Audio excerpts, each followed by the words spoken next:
Post बनाई है उसको आप लोगों को दिखाना है। उसके बाद ये उसको रिलीज करेंगे। तो मैं मेयर साहब का भी हार्दिक अभिनंदन करता हूँ। जो बहुत ही शक्तिशाली था, 4-5 वर्षों का समय लगा और 2-3 प्रोग्राम भी उस पुस्तक को लेकर हुआ। हमारे बीच उपस्थित आदरणीय मेजर डॉक्टर अरविंद कुमार सिंह जी बहुत प्रेरित हुए और उन्होंने निर्णय किया इस डॉक्यूमेंट्री को बनाने के लिए। आप जानते हैं कि कितना कठिन काम होता है छोटा सा डॉक्यूमेंट्री बनाना। आपका काशी दर्शन चैनल है, आप मेडिकल कॉलेज से अवकाश प्राप्त कर लेक्चरर थे और जरूर पढ़ाते थे और काशी दर्शन चैनल चलाते हैं और बहुत ही लोकगीत के तमाम यूट्यूब पे गाते रहते हैं। हम लोग ये जानना चाहेंगे। संपूर्ण पत्रकार बिरादरी को मेरा नमस्कार है और अगर कोई अग्रज है उसे चरण आई एम 65 ईयर्स ओल्ड, इसलिए अग्रज शब्द का इस्तेमाल किया। अगर मुझसे कोई बड़ा है तो उसको चरण। मित्रों, पहली बात तो यहाँ से शुरू करूँगा कि उन चीजों का एहसास एक ऊर्जा का कार्य करता है। मैं नहीं जानता आप में से कितने लोग इस बात का एहसास इस वक्त कर रहे होंगे कि पूरे देश के अंदर तो 1857 में क्रांति हुई और रोमांचित करने वाली बात यह है कि आप जिस वक्त यहाँ पे बैठे हैं ये वही भूमि है जो सारी बगावत की केंद्र बिंदु। इस पुस्तक को पढ़ने के बाद मन में आया तो ये डॉक्यूमेंट्री आनी चाहिए शायद नहीं।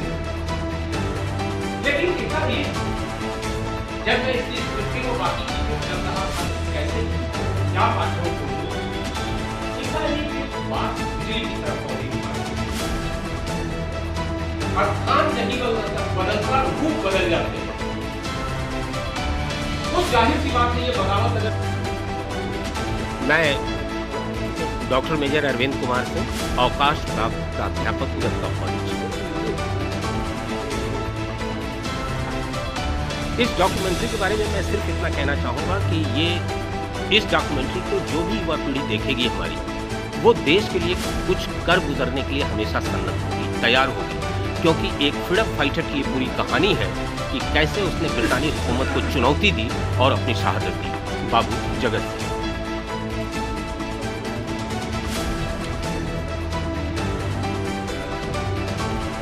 जाहिर सी बात है, पत्थर तो अपनी जगह पे है, टूटी फूटी अवस्था में, और कब्र भी है। निश्चित तौर पे ये 1799 की कहानी कहता है, लिहाजा सरकार को इन कब्रों की स्थिति ठीक करनी चाहिए। इस रूप में नहीं कि किसी की ये कब्र है, इस रूप में ये 1799 की शहादत की पूरी कहानी बयां करता है। युवा पीढ़ी के लिए सबसे प्रेरणादायी घटनाक्रम बाबू जगत सिंह का है कि ब्रितानी हुकूमत की पूरी ताकत लगाने के बाद भी, जैसे एक वाक़या इस पूरी डॉक्यूमेंट्री में आया है कि जो ही ये पूरी विद्रोह की कहानी हुई तो वजीर अली शाम ढलते ही काशी छोड़ दिया, लेकिन बाबू जगत सिंह उसके बावजूद बेखौफ इस कोठी में डटे रहे और इसी कोठी से उनकी गिरफ्तारी हुई। यानी उन्होंने जो कृत्य किया पूरे होशो हवास में किया और पूरे ब्रितानी हुकूमत को चुनौती देकर किया। हाँ, बिल्कुल। देखिए, ऐसा है कि एक घटनाक्रम और सारनाथ से जाके जुड़ता है और आप एक ऐसी चीज पूछ रहे हैं जिसको विस्तार में तो मैं डॉक्यूमेंट्री में बताना चाहता था, लेकिन जब आप पूछ रहे हैं तो मैं बता रहा हूँ। दरअसल सारनाथ के अंदर जो पुरातत्व का स्थल आपको दिखाई दे रहा है, उसका जो उत्खनन हुआ है उसमें 3 चीजें काफी महत्वपूर्ण हैं। एक उसमें धर्मराज का स्तूप है, एक चौखंडी का स्तूप है और एक वो स्तूप है वहां पे। धर्मराज का स्तूप के ऊपर एक शिलापट लगा हुआ है जिसपे ये लिखा हुआ है कि इस स्थल की खुदाई कनिंघम और कर्नल सी मैकेंजी ने किया। वहां भी बाबू जगत सिंह का नाम आता है, लेकिन वह नाम थोड़ा गलत अर्थों में है।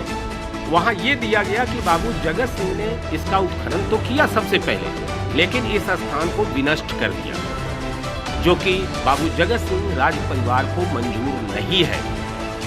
उनका ये कहना है कि दरअसल जो ही यहाँ पे एक मंजूषा हमें प्राप्त हुई, हमने इसका उत्खनन कार्य रोक दिया था, और होना तो ये चाहिए कि इस स्थल की खुदाई का श्रेय जगत बाबू को दिया जाना चाहिए, न कि कर्नल सी मैकेंजी या कनिंघम को, क्योंकि पहले तो वही, और जबकि वो शिलापट इस बात को एक्सेप्ट कर रहा है कि हमसे पहले यहाँ पे बाबू जगत सिंह आए थे और यहाँ की खुदाई उन्होंने किया था। और